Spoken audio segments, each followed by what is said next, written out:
बोलो जयकारा बोल मेरे श्री गुरु महाराज की जय। सभी गुरुमुख प्रेमियों से सप्रेम जय सच्चिदानंद। ये वक्त पार ब्रह्म परमेश्वर सतगुरु की महिमा वर्णन का कुछ दिनों से चल रहा है। कल 10 जुलाई इतना महिमामय दिन था। श्री आनंदपुर धाम जो कि तीनों लोकों में भक्ति और परमार्थ का है ऊंचा नाम। परिपूर्ण संत सतगुरु की छत्र छाया में बैठकर गुरुमुख प्रेमियों ने गुरु और शिष्य के संबंध को, प्रेम को एक नई दिशा प्राप्त होते देखा, नई दिशा की ओर बढ़ते देखा। गुरुमुख प्रेमियों ने फिर एक बार गुरु और शिष्य के इस पाक पवित्र रिश्ते को फिर से मजबूत कर लिया है। गुरु परमात्मा के प्रेम और करुणा का प्रकट रूप है। सतगुरु जो हैं दया का, प्रेम का साक्षात रूप हैं। सच्चा शिष्यत्व भी परमात्मा के अनुग्रह और आशीर्वाद की अभिव्यक्ति है। जहाँ ये दोनों उपस्थित हैं वहाँ एक चमत्कार घटित होता ही होता है। आध्यात्मिक पुनर्जन्म का चमत्कार,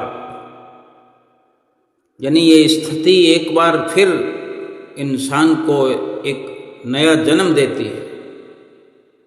सतगुरु से ऐसा हार्दिक विशुद्ध प्रेम होना और शिष्य को सतगुरु का मिल जाना,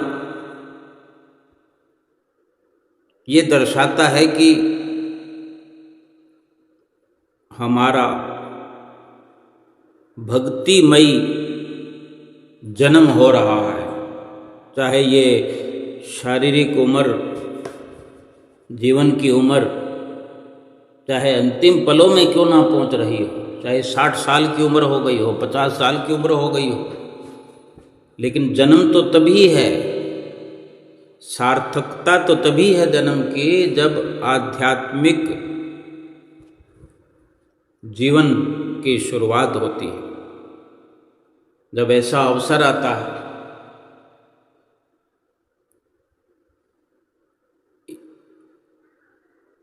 गुरु पूजन के लिए, गुरु पूजा के भाव में, गुरु के संबंध के भाव में, गुरु की महिमा के गीत गाए गए। गुरु महिमा का वर्णन शास्त्रों में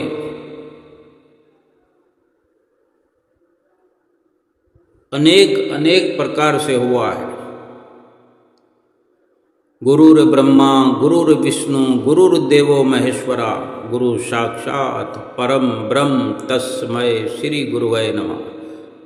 ध्यान मूलम गुरुमूर्ति पूजा मूलम गुरोपदम मंत्र मूलम गुरुवाक्यम मोक्ष मूलम गुरु कृपा।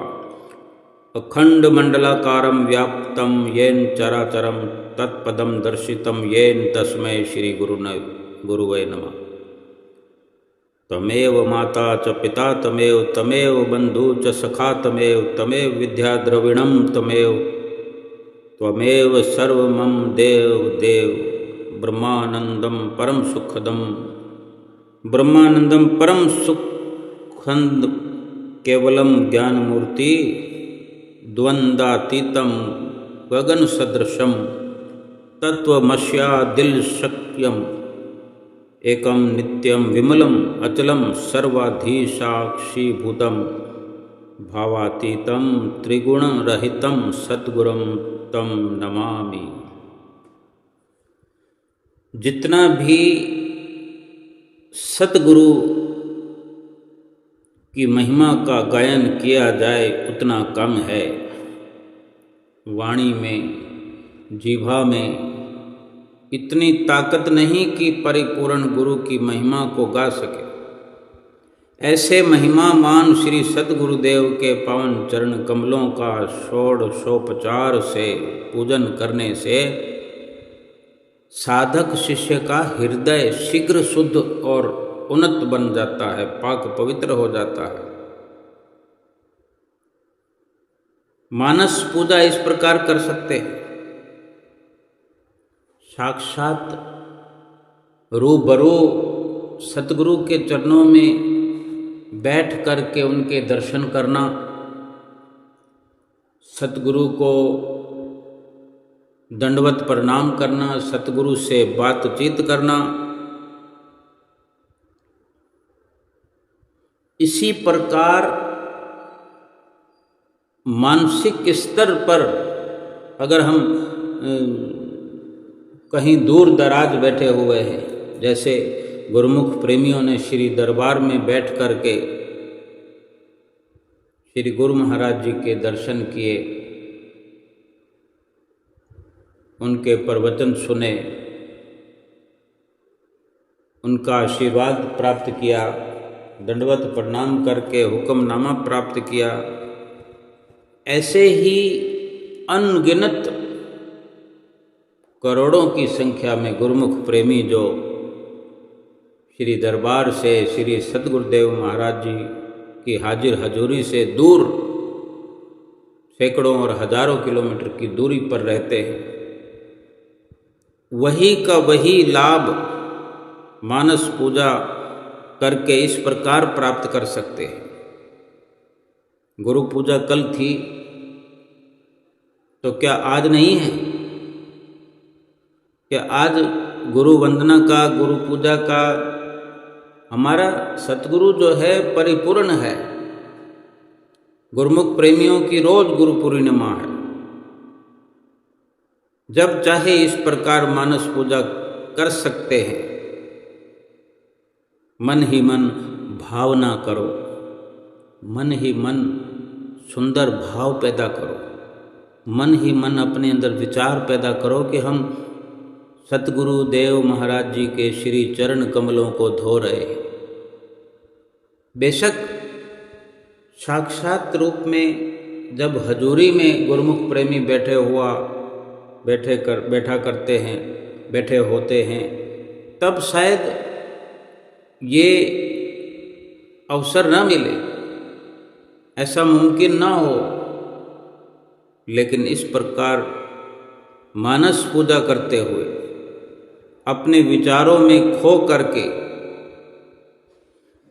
मन ही मन ऐसा भाव करके अगर ये प्रयास करें तो कहीं अधिक गुना लाभ प्राप्त हजारों किलोमीटर की दूरी पर बैठे हुए भी एक शिष्य अपने सतगुरु से लाभ प्राप्त कर सकता है। कि अगर ऐसा विचार चलता है, मन ही मन हम भाव पैदा करते हैं, भावना करते हैं, जो भी भाव हम पैदा करते हैं वो सतगुरु के चरणों में ही अर्पित होना।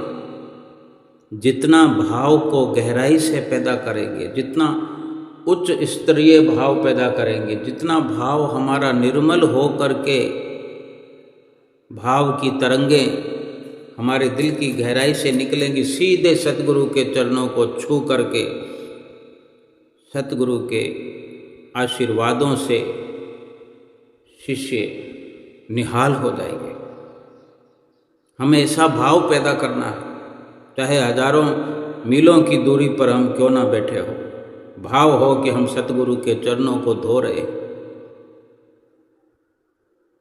हम अनेक अनेक तीर्थों के जल से उनके पदार बिंदों को स्नान करा रहे हैं।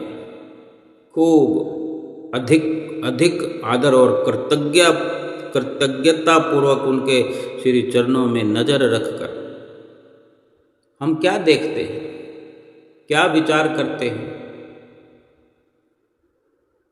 आदि से लेकर अंत तक ये सुनने में आता है, ये वर्णन में आता है, ये पढ़ने में आता है। चरण कमलों का ध्यान करो, सतगुरु के चरणों में शीश झुकाना है, श्री सतगुरु के चरणों में ध्यान लगाना है। तो क्या ध्यान लगा पाते हैं श्री चरण कमलों का? इन भावों को हृदय में पैदा करना है, बड़ी विनम्रता से, बड़े निमाणे होकर के उनके चरणों का ध्यान करें। आंखें बंद हों, आंखें खुली हों, लेकिन हम ध्यान की गहराई में डूबे हुए श्री चरणों में नजर रख कर श्री चरणों को ही प्यार करते हुए उनको नहला रहे हैं, धो रहे हैं, और साथ ही उनके तेजोमय ललाट में शुद्ध चंदन से तिलक कर रहे हैं। हमारे इस प्रकार से भाव अपने भीतर ही भीतर जागृत करने से हमें कोई नहीं रोक सकता।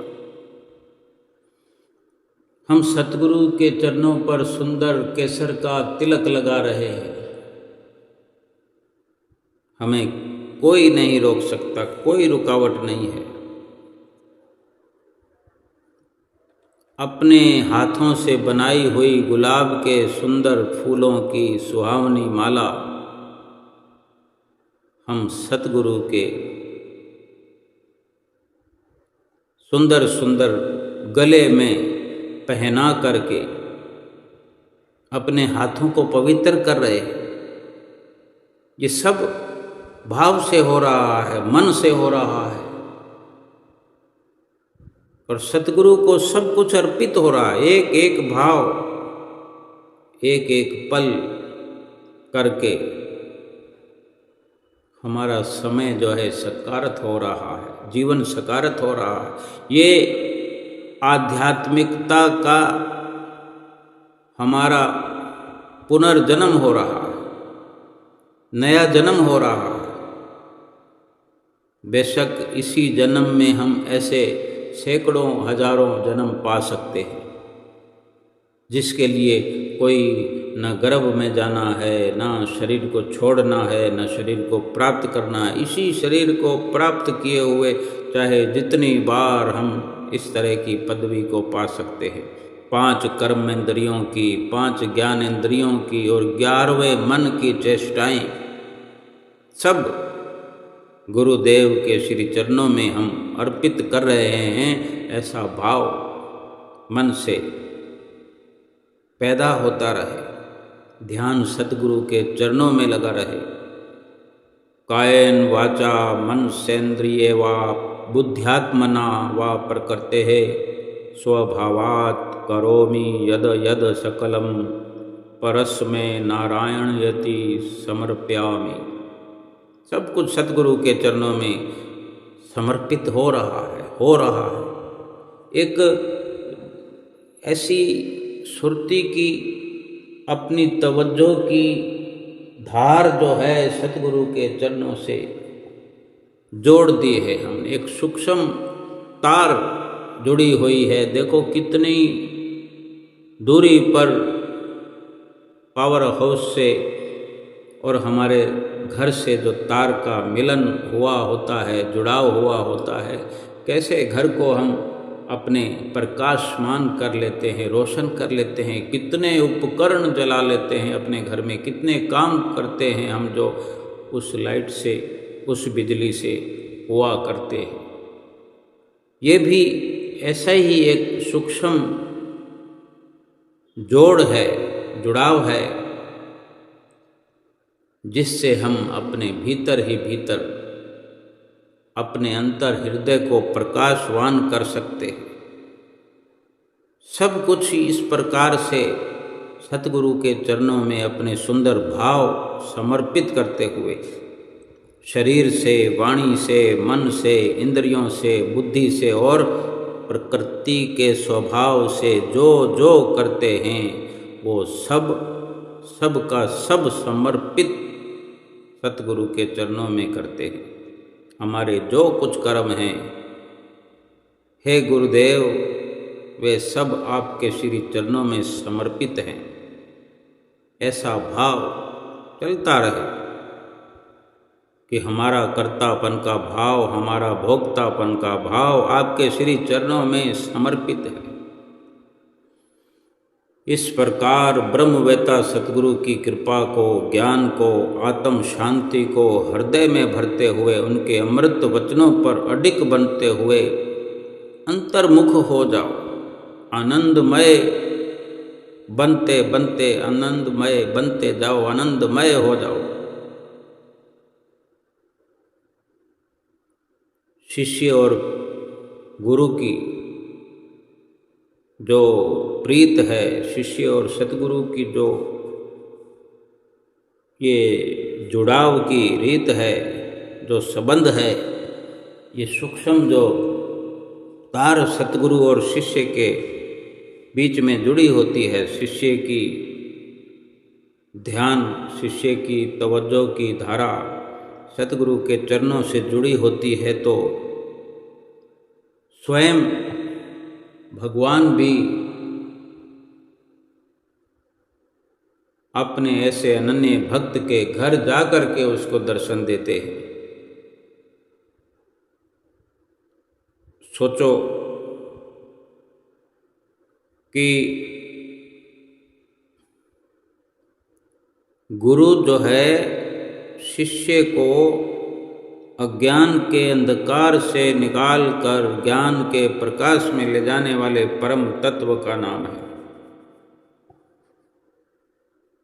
जब इतना शिष्य के हृदय के अंदर प्रकाश हो जाता है सतगुरु की दया से, असतो मां सद्गमय तमसो मां ज्योतिर्मय मृत्योर मां मृतम गमय। अज्ञान के 5 केंद्र हैं: अविद्या, अस्मिता, राग, द्वेष और अभिनिवेश। गुरु जो है इन 5 से परे होते हैं। वो अपने शिष्य को असत से सत्य की ओर ले जाते हैं और मृत्यु से अमृत की ओर। भगवान के चरणों में अनुराग के द्वारा, सच्चे प्रेम के द्वारा गुरु जो है शिष्य को संसार से ऐसा वैराग करा देते हैं, ऐसा वैराग करा देते हैं जिसके बाद शिष्य के जीवन से असत वृत्ति का समूल नाश हो जाता है। गुरु वो शिव होते हैं जो जिह्वा और हृदय में राम नाम को रखकर विष पीकर भी अमृतमय रहते हैं।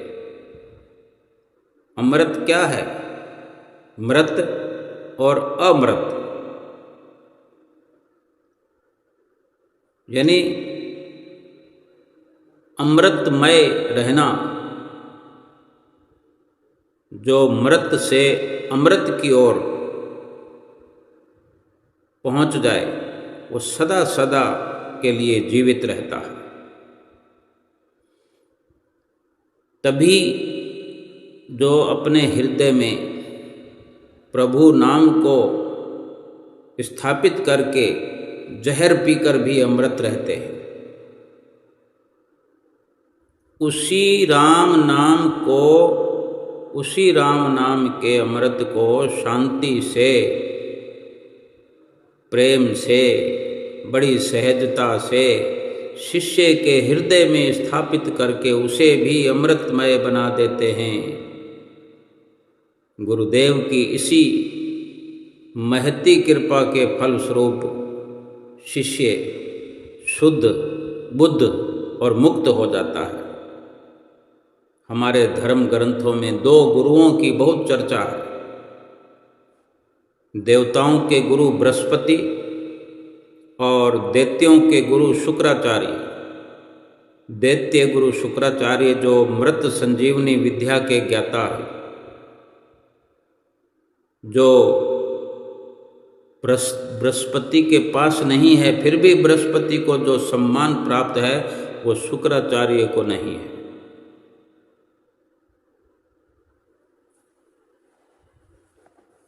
जो गुरु दुर्गण दुर्विचारों को फिर जीवित करे उसे सम्मान नहीं मिलता। बृहस्पति भले ही तन को तो मृत से अमृत नहीं कर पाते, मरे को जीवित नहीं कर पाते, लेकिन जीवन को अमृतमय बना सकते हैं। जब भरत जी चित्रकूट में भगवान राम के दर्शनों के लिए जा रहे थे तो देवराज इंद्र को संदेह हो गया कि अब भरत जी भगवान श्री राम के दर्शन करने जा रहे हैं, भगवान श्री राम को मना करके वापस अयोध्या ले आएंगे। संदेह हो गया कि भरत की बात मानकर श्री राम अयोध्या लौट जाएंगे, और ऐसा हुआ तो फिर रावण को मारने का काम तो अधूरा रह जाएगा। तब हमारे स्वर्ग के सुखों का, भोगों का क्या होगा? हर किसी को अपनी चिंता होती है। तो इंद्रदेव को भी ये चिंता हुई, क्योंकि राक्षसों का बड़ा भयावह जो उस वक़्त प्रचंड प्रहार धरती पर, ऋषियों पर, मुनियों पर, देवों पर हो रहा था। और जब ये इस प्रकार की चिंता देवराज इंद्र को हुई तो देवराज अपने गुरु बृहस्पति के पास गए।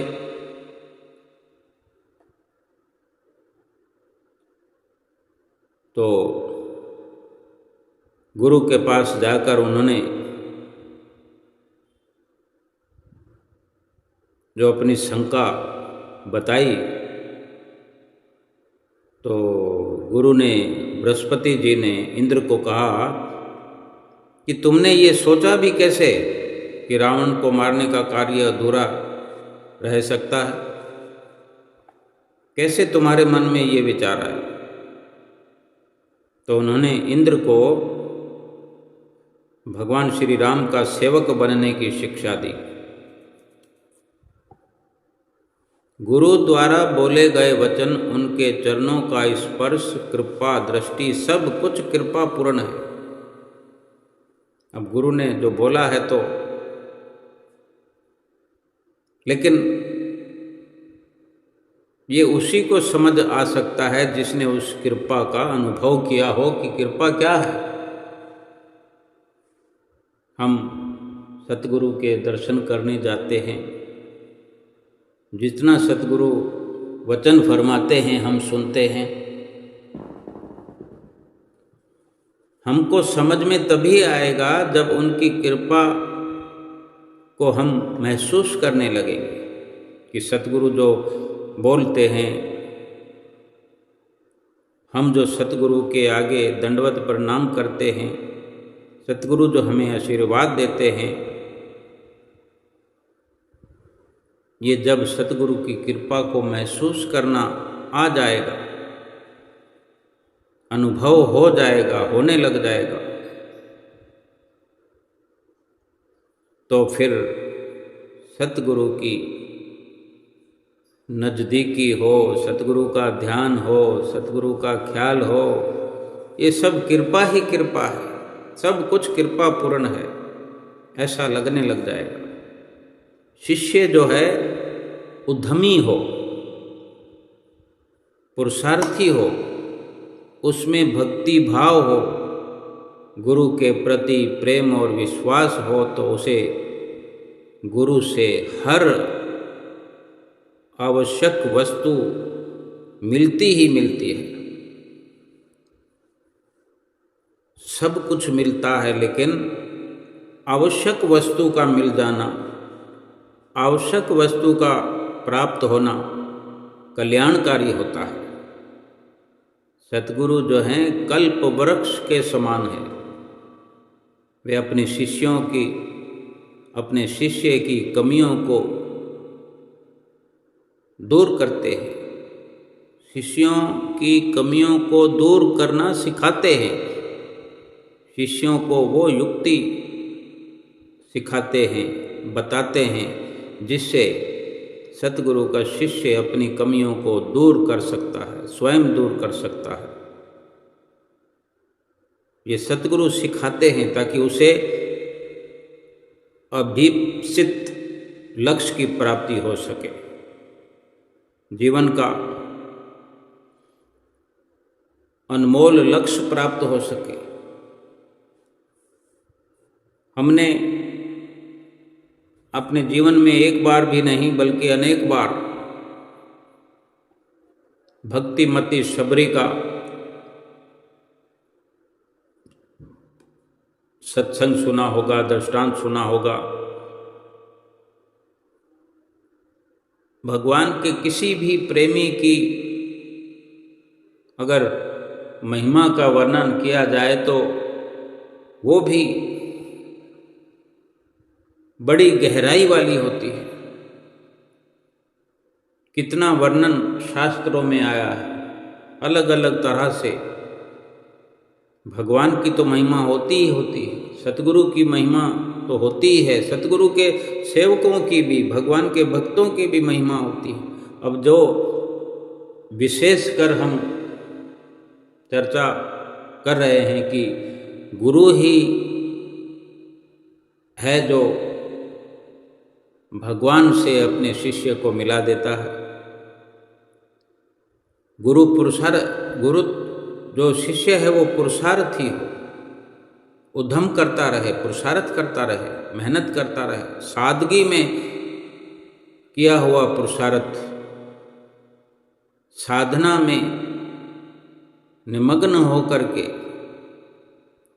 सफलता को अवश्य प्राप्त करता है। शबरी जो है भगवान श्री राम की परम भक्त थी। शबरी नाम कैसे पड़ा शबरी का? कि वो शबर जाति की थी। शबर जाति थी, शबर एक जाति है। अब शबरी जो है भोली भाली लड़की थी। शबर जाति के लोग देखने में बहुत कुरूप होते हैं, मतलब काले होते हैं, सांवले नहीं बल्कि काले होते हैं। लेकिन शबरी इतनी ज़्यादा काली थी, कुरूप थी कि शबर जाति के लोग भी उसका तिरस्कार करते थे। यानी जो जैसी बिरादरी हो, उस बिरादरी के लोग तो एक दूसरे को कुछ न कुछ महत्व देते ही हैं, लेकिन वो उसी बिरादरी में भी इतनी कुरूप थी। वो पूरी शबर जाति ही कुरूप है। उस जाति के लोग कुरूप होते हैं, काले होते हैं, लेकिन शबरी उनसे भी कई गुना ज़्यादा कुरूपता को ली हुई थी कि उनके बिरादरी के लोग भी, उनकी जाति के लोग भी शबरी का तिरस्कार करते थे, पसंद नहीं करते थे, दुदकारते थे। अब जब लड़की की ऐसी दशा हो तो सोचो माँ बाप को चिंता होगी। तो उसके शबरी के माँ बाप भी इसी चिंता में डूबे रहते थे कि शबरी का विवाह कैसे होगा, इतनी कुरूप जो है। आखिरकार शबरी के माता पिता को शबर जाति का एक विवाह के लायक लड़का मिल ही गया, जिससे शबरी की शादी की जा सके। और माता पिता ने शबरी का विवाह रात्रि के समय करके उसे रात्रि में ही विदा कर दिया, क्योंकि उन्हें डर था कि कहीं लड़का शबरी को देखकर विवाह के लिए इनकार न कर दे। शबरी अपने पति के साथ रात्रि में ही निकल गई। आगे आगे शबरी का पति चल रहा था और पीछे पीछे शबरी। चलते चलते वे दंडक वन में आ पहुँचे। वहाँ उन्हें सुबह हो गई। लड़के ने सोचा, देखो तो सही मेरी स्त्री, मेरी धर्मपत्नी कैसी दिखती है। लड़की ने पीछे मुड़कर देखा तो शबरी की कुरूपता देखकर वो डर गया, क्योंकि पहले रिश्ते जो हुआ करते थे बिना देखे ही हुआ करते थे। माता पिता ने तय कर दिया, लड़की के माता पिता ने और लड़के के माता पिता ने मिल करके बात करके रिश्ता कर दिया। कौन किसको देखने जाता था, जो भी हो ठीक है। अब चाहे ये अपने मुकद्दर का भरोसा अधिक होना कहा जाए या भगवान पर भरोसा करना कहा जाए या एक ज़रूरत कही जाए, जो भी, अब शबरी की कुरूपता को उसने देखा तो हैरान रहेगा। उसे लगने लगा कि ये तो कोई राक्षस कुल की है जो मुझे तो खा जाएगी। ऐसा डर गया, भयभीत हो गया और ये सोचकर तो वो लड़का शबरी को छोड़कर वहीं भाग गया। अब सोचो, वो जंगल के रास्ते को पार कर रहे हैं, माता पिता का घर वो शबरी छोड़ चुकी है। जिस पति के भरोसे घर से उसे भेज दिया गया है वो भी छोड़कर चला गया, तो अब शबरी जाए तो जाए कहाँ। उसी वन में जो दंडक वन है, उसी वन में मतंग नाम के एक ऋषि महात्मा रहते थे। तो वहाँ मतंग ऋषि को ये शबरी को देखने का अवसर मिला। मतंग ऋषि को शबरी को देखकर उस पर दया आ गई। उन्होंने देखा कि अकेली लड़की है, क्योंकि महात्मा लोग गोरा काला ऊंच नीच कहाँ देखते हैं, उनको बस दया आती है। वो बेआसरों को आसरा देते हैं, भूले हुओं को राह दिखाते हैं। अब उन्हें दया आ गई तो उन्होंने शबरी पर कृपा करके उसे अपने आश्रम में रहने के लिए शरण दे दी। अब यूं सोचो कि गुरु की शरण मिल गई, आसरा मिल गया। जो हम मारे मारे भटकते हैं सतगुरु की शरण पाने के लिए, उसको इत्तेफाक से, होता तो इत्तेफाक ही है, क्योंकि सतगुरु स्वयं ढूंढते हुए अपने शिष्यों को, अपनी रूहों को कोई ना कोई अवसर बना देते हैं, संजोग बना देते हैं। तो शबरी को भी ये संजोग ही मिला है, संजोग बना है। जो शादी हो गई, माता पिता शादी करना चाहते थे, उनकी चिंता पूरी हो गई, शादी कर दी और पति ने वहाँ पर ला करके छोड़ दिया। ऐसा संजोग बना कि वो छोड़कर भाग गया और शबरी को ऋषि मिल गए, सतगुरु मिल गए। शबरी को ऋषि मुनियों की सेवा करने का ये अवसर मिल गया। सेवा करने में बड़ा आनंद आता था। सब ऋषि मुनि जो दूसरे वहाँ पर रहते थे, वे सब शबरी का तिरस्कार करते थे, लेकिन शबरी जो है छिप छिप कर उनकी सेवा किया करती थी। रात में जब सब सो जाया करते थे, तो शबरी रात में ऋषियों के स्नान के लिए पंपा सरोवर की ओर जाने वाले रास्ते को जाकर साफ कर देती थी। जहाँ कंकड़ पत्थर पड़े होते थे उन्हें हटाकर वहाँ बालू बिछा देती थी। ऋषियों के लिए लकड़ियाँ ला करके रख देती थी। सब ऋषियों के जो वहाँ पर आश्रम बने थे सबकी सेवा करती थी। अगर कोई शबरी को देख लेता तो वो फिर शबरी वहाँ से डर के भाग भी जाती थी, क्योंकि उसे डर था कि कहीं मेरी छाया ऋषि मुनियों पर पड़ गई तो वो अशुद्ध हो जाएंगे। बस इसी प्रकार ऋषि मुनियों की सेवा में उसका समय बीतता गया। आखिरकार मतंग ऋषि जो दया करके उसे अपने आश्रम में रहने का अवसर दिया, उन मतंग ऋषि का भी संसार से विदा होने का, शरीर त्यागने का समय नज़दीक आ गया था। ऐसा वक्त किसी पर आए, बेशक संसारिक स्थिति ही क्यों ना हो, कि अगर किसी का कोई आसरा छिन रहा हो और एक औरत जात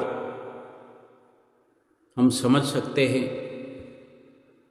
अब ये कुदरत की विडंबना कहें, अपने कर्मों का फल कहें, भगवान की लीला कहें, लेकिन संसार की रीत है। लेकिन क्या बीतती है उस नारी पर, उस स्त्री पर। वही हाल शबरी का हुआ है कि मतंग ऋषि जो इस अवस्था में पहुंच गए हैं कि समय नज़दीक है, शबरी जो है फूट फूट कर रोने लगी थी। आंसुओं के थमने का नाम नहीं है,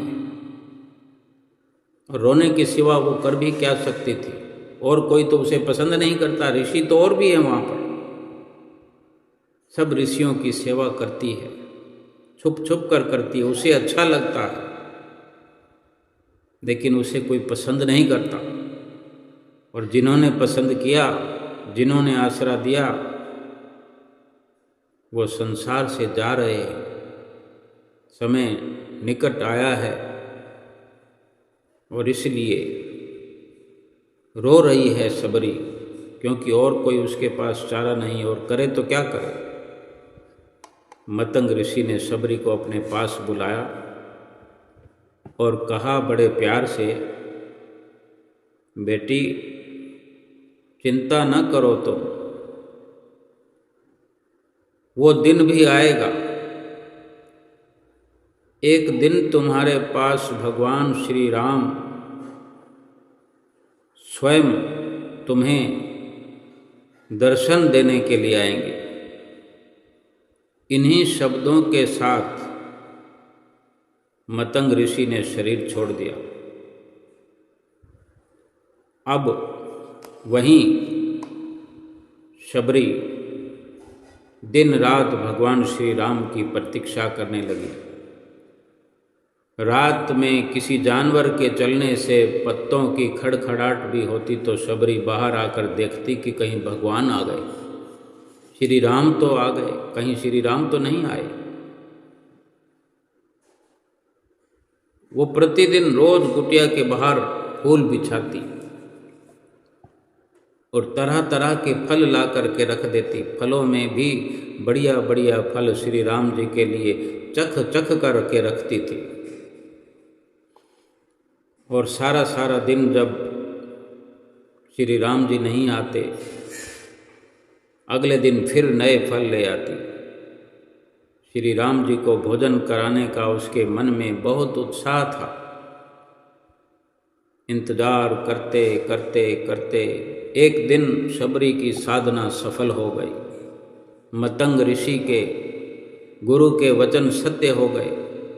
भगवान श्री राम शबरी की कुटिया में पधारे कई बड़े बड़े ऋषि मुनियों ने भगवान श्री राम से उनके आश्रम में चलने के लिए निवेदन किया कि प्रभु हमारे आश्रम में आइए, प्रभु हमारी कुटिया में आइए। लेकिन भगवान श्री राम केवल शबरी की कुटिया में आए। जैसे शबरी को भगवान श्री राम से मिलने की तीव्र इच्छा थी, ठीक वैसे ही भगवान श्री राम को भी शबरी से मिलने की प्रबल इच्छा थी, उत्कंठा थी। भगवान श्री राम शबरी की कुटिया में पहुँचे। शबरी के आनंद की कोई सीमा नहीं थी, शबरी के आनंद का पारावार नहीं था। वो भगवान के चरणों से लिपट गई। जल लाकर उसने भगवान के चरण धो दिए, आसन बिछाकर भगवान को बिठा दिया, फल ला करके एक एक फल को चख कर प्रेम पूर्वक भगवान को खिलाया कि कहीं कोई फल खराब ना हो। प्रेम ही प्रेम में भूल गई कि चखने से फल झूठे हो जाते हैं। हम कितना ध्यान रखते हैं, बच्चों को भी कहते हैं इस प्रकार हाथ धोओ, वस्तु को झूठा मत करो, अपवित्र मत करो, भगवान को भोग लगाना है। लेकिन भगवान तो प्रेम के भूखे हैं। भगवान को झूठ और साच से कोई सरोकार नहीं है। मन सच्चा होना चाहिए, भाव सच्चा होना चाहिए। तो शबरी भी ये भूल गई कि चखने से फल झूठे हो जाते हैं। लेकिन प्रभु श्री राम ने बड़े प्यार से शबरी के झूठे फल खाए।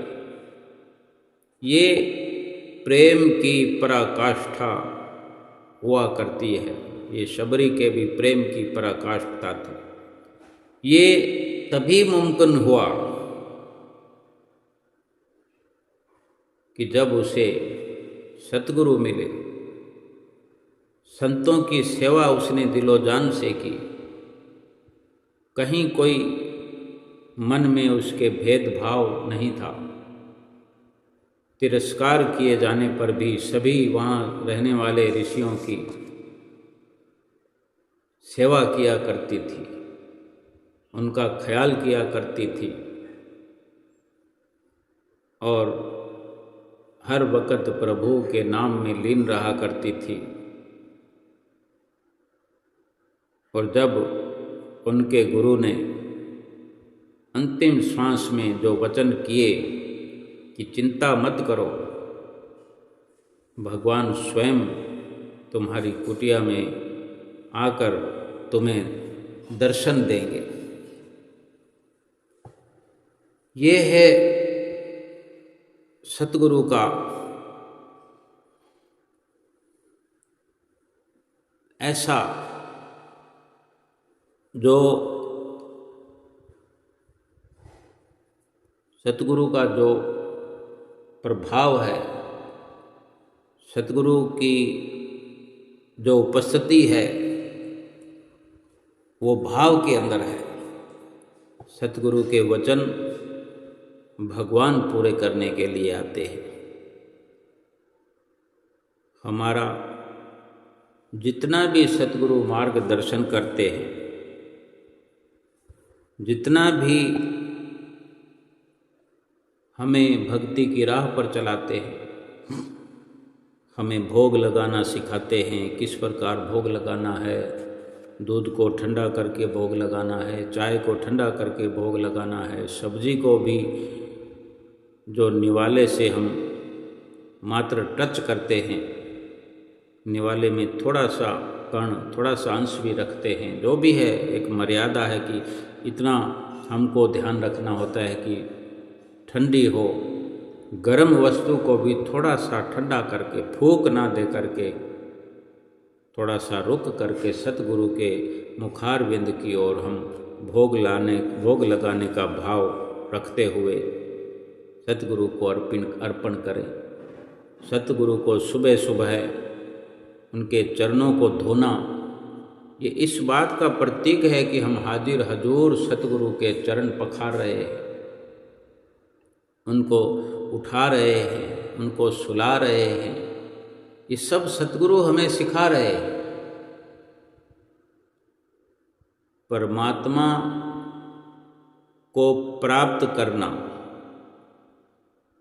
ये सतगुरु की सीख है और शिष्य का अपना पुरुषार्थ है। इस बात पर निर्भर करता है कि सतगुरु की कैसी पावन भक्ति है, शिष्य की कैसी अमली कार्रवाई है, जिससे कि सतगुरु की प्रसन्नता, सतगुरु की शिक्षा प्राप्त हो जाने पर सेवक का जो अमली भाव है वो परमात्मा के चरणों में सब कुछ समर्पित हो करके, जितनी तड़फ शिष्य में होती है उससे कहीं गुना अधिक तड़फ जो है, मिलने का भाव जो है, वो परमात्मा को अपने परम शिष्य को पा करके जो उन्हें अच्छा लगता है, इसका भी वर्णन नहीं हो सकता। और ये गुरु और शिष्य का जो नाता है संसार में, ये जीवन के लक्ष्य की प्राप्ति का एक प्रतीक है। इस संसार में जो कुछ भी नजर आता है, गुरु और शिष्य के प्रेम के अलावा जो कुछ भी है, सब कुछ महत्वहीन है, सब कुछ झूठ मूठ का है। लेकिन अगर सतगुरु से सच्चा नाता शिष्य का बना हुआ है, सतगुरु का प्रेम दिल में बसता है, तो ये संसार के झूठे क्षणभंगुर सभी साधन संसाधन भी जीव के लिए एक सत्यता को दर्शाते हैं कि सच के साथ झूठ भी सिद्ध हो जाता है। संसार भर का प्रेम दिल में बसा हो और प्रभु प्रेम ना हो, सतगुरु प्रेम ना हो, तो संसार तो झूठा है। जैसे पानी के अंदर देखो लकड़ी की नौका चलती है। अब लकड़ी की नौका में लोहे के कीले लगते हैं, पत्तियां लगती हैं, रपट लगी होती है लोहे की। कितना लोहा लगा होता है। लकड़ी से उसको अलग कर लो, लोहे को पानी में तैरा दो। आजकल पानी में बोट चलती हैं, बड़े बड़े जहाज चलते हैं, वो तो पेट्रोल से चलते हैं। लेकिन एक कुदरती बात है, लोहा भी कुदरती और लकड़ी भी कुदरती। लकड़ी तैर जाती है, लकड़ी के ऊपर बैठ करके इंसान नदी के उस पार, भव के उस पार चला जाता है। लेकिन लोहे का कोई गाटर हो, लोहे की कोई नाव बना ले, उसमें पार होके दिखा दे। भगवान का नाम जो है सत्य है, लकड़ी की न्याय समझ सकते। और बाकी संसार के जो साधन हैं, संसाधन हैं, उनके सहारे से ही भगवान के नाम को जपा जाता है, सुमरण किया जाता है। संसार की वस्तुएं तो काम में लेनी है, फिर कोई हर्जा नहीं होता। जिसको भगवान के नाम से प्रेम है, सद्गुरु से प्रेम है, उसका संसार के ये झूठे रिश्ते, नाते, संबंध, ये झूठे समान, ये मायावी दृश्य, मायावी षड्यंत्र कुछ नहीं बिगाड़ सकते। जिसका सतगुरु से प्रेम है, जिसका सतगुरु से पर जो सतगुरु से जो रिश्ता बना है, सतगुरु से नाता बना है, जिसका सतगुरु से संबंध है, उसके जीवन में आनंद ही आनंद है। बोलो जयकारा बोल मेरे श्री गुरु महाराज की जय।